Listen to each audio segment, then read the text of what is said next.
सोचो, अगर कल कोई थियरी अपडेट हो जाए, अगर एक्सपर्ट्स अपनी पहली बात रिवाइज कर दें, अगर जो आज प्रूवन है कल रिफाइंड हो जाए, तो क्या सच बदल गया?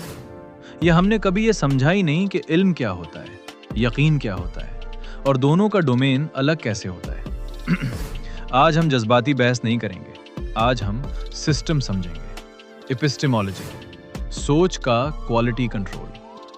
एपिस्टेमोलॉजी एक लफ्ज है, इसका मतलब है थियरी ऑफ नॉलेज, यानी हम कैसे पढ़ते हैं कि कोई क्लेम सही है या नहीं। ये नॉलेज का ऑडिट सिस्टम है। हर बिलीफ के 3 हिस्से होते हैं। बिलीफ, आप क्या मानते हो, जो हकीकत में है। जस्टिफिकेशन, इस यकीन के पीछे दलाइल और एविडेंस।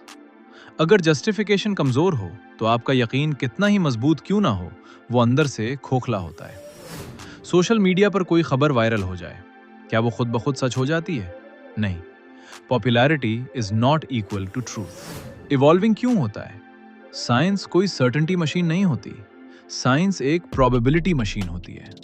प्रोबेबिलिटी का मतलब है किसी चीज के होने का इम्कान, 100% गारंटी नहीं। साइंसी मॉडल्स हकीकत की एग्जैक्ट कॉपी नहीं होते, वो अप्रॉक्सिमेशंस होते हैं, यानी बेहतर से बेहतर अंदाजे। इस तरीके को कहते हैं फॉलिबिलिज्म, यानी ये मानना कि इंसानी नॉलेज गलत हो सकती है और इसे इम्प्रूव किया जा सकता है।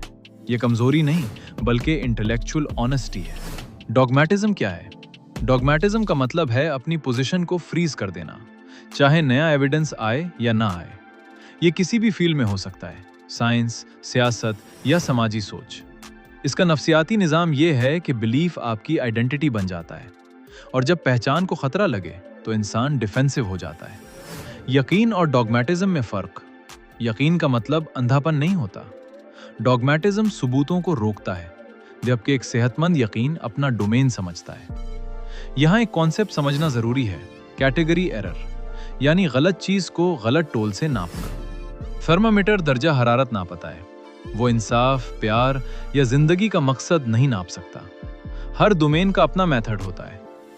3 लेयर रियलिटी। हकीकत को समझने के लिए 3 लेयर्स देखो। फाउंडेशनल लेयर, ये हमें इस्तेहकाम देती है। ये लेबॉर्ट्री का सब्जेक्ट नहीं, बल्कि मुस्तकिल हकायक है। एम्पिरिकल लेयर, यहाँ मुशाहिदा, डेटा और तजुर्बा होता है। यहाँ हर बात प्रोविजनल होती है, यानी बदल सकती है।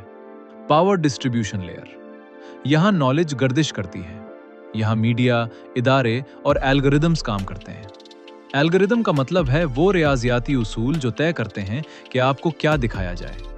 यहाँ एक और चीज आती है, इंसेंटिव स्ट्रक्चर। अगर सिस्टम सनसनीखेज मवाद को रिवॉर्ड देगा तो मुतवाजिन बात दब जाएगी। ये जरूरी नहीं कि कोई बड़ी साजिश हो, कभी कभी सिस्टम का डिजाइन ही ऐसा होता है। पावर न्यूट्रल नहीं होती। सच अपनी जगह न्यूट्रल हो सकता है, लेकिन इसकी तकसीम न्यूट्रल नहीं होती। आजकल मसला सिर्फ झूठ नहीं, बल्कि नॉइज भी है। अगर 100 सच हों और 10,000 डिस्ट्रक्शंस, तो सोच बिगड़ जाती है। इसे कहते हैं सिलेक्टिव विजिबिलिटी, यानी कुछ चीजों को हाईलाइट करना और बाकी को बैकग्राउंड में डाल देना। 3 बड़े खतरे: blind trust, total distrust, echo chamber. ऐसा माहौल जहां सिर्फ अपनी ही आवाज वापस सुनाई दे। एक बैलेंस सिस्टम वो है जो सबूत को इवैल्यूएट करे, सिस्टम के फायदे समझे, अपने तासुब को पहचाने। इल्म इवॉल्विंग है या कुदरती है, यकीन स्टेबिलिटी देता है। एपिस्टेमोलॉजी हमें डिसिप्लिन सिखाती है, पावर अवेयरनेस हमें हीरा फेरी से बचाती है। असली जहनी ताकत क्या है? Stable core plus flexible mind plus power awareness. ये फ्रेमवर्क फाइनल नहीं है और होना भी नहीं चाहिए, क्योंकि इल्म बढ़ता रहता है। मकसद किसी को कायल करना नहीं, बल्कि अवेयरनेस पैदा करना है। अब सवाल आपसे, क्या आप जो जानते हैं वो तस्दीक शुदा है, या सिर्फ विरासत ने मिला है, या फिर किसी एल्गोरिदम ने आपके लिए चुना है? कमेंट्स में लिखें, आज का सबसे बड़ा ज़हनी खतरा क्या है? डॉगमेटिज्म, साइंटिज्म या इंफॉर्मेशन कंट्रोल? बहस को मंतकी रखें, जज्बाती नहीं।